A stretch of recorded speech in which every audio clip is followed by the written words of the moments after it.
বন্ধুরা, এই দেখো আম নিয়ে এসেছি। কে কে আম মাখা খেতে ভালোবাসো বলো?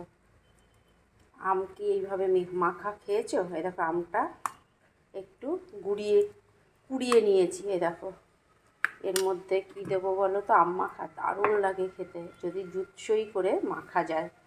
আমি লবণ দিয়ে দিলাম। দেখো একটু সর্ষের তেল দেবো।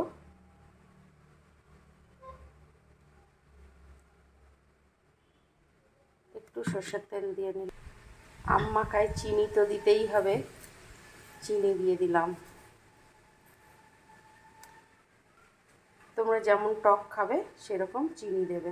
আর দেব একটা কাঁচা লঙ্কা পুরো মাখিয়ে। উফ, দুর্ধর্ষ, জিভে জল এসে যাচ্ছে। কিন্তু তোমাদের কি আসছে?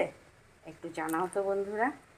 আর কে কে এই আম মাখা এত সুন্দর করে তোমরা খাও, এটা একটু জানিয়ে দেবে।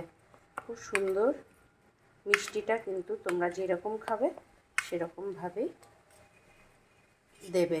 আর এই আম মাখাটা একটু 10 মিনিট মতো মাখিয়ে রেখে দেবে, তারপরে খাবে। দেখবে তোমরা যদি এর মধ্যে কাসন দিতে চাও, কাসনও তোমরা দিতে পারো। আমি এই মুহূর্তে কাসন দেব না, এমনি মাখিয়ে রাখবো। টকের সঙ্গে, ভাতের সঙ্গে খেতে পারো, এমনি খেতে পারো, দারুণ লাগে। কিন্তু চাটনি তো আমরা খাই, কিন্তু এইভাবে আম মাখাটা খুব কম খাওয়া হয়। এমনি কামড়ে নুন দিয়ে, আমি সকালেরটা দেখিয়েছিলাম যে এমনি ফালি ফালি করে কেটে নুন দিয়ে মাখিয়ে খেয়ে নেওয়া হয়েছে। কিন্তু এইটা এইভাবেই খাবো। কেমন লাগলো অবশ্যই পাশে থেকো, লাইক কমেন্ট করে কে কে ভালোবাসো একটু জানিয়ে দিও। টাটা।